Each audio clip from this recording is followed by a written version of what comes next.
Hello from OGS Mechanics Workshop. We got here Alexandra, our master technician. Who is the master?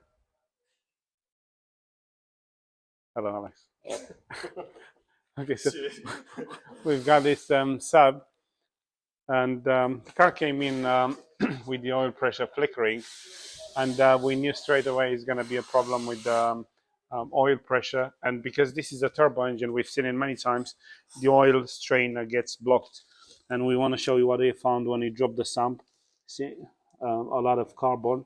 This is a sign of lack of maintenance. And have a look at this strainer.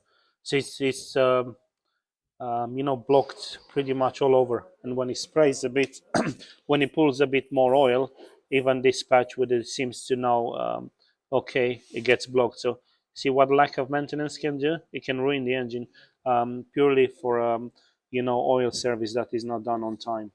And look, you can see.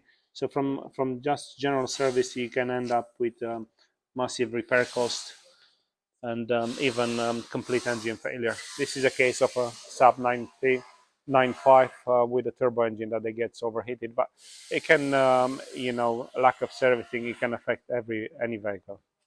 Thanks for watching, and don't forget, OGS Mechanics is one stop for all your vehicle needs. And here's Alex again.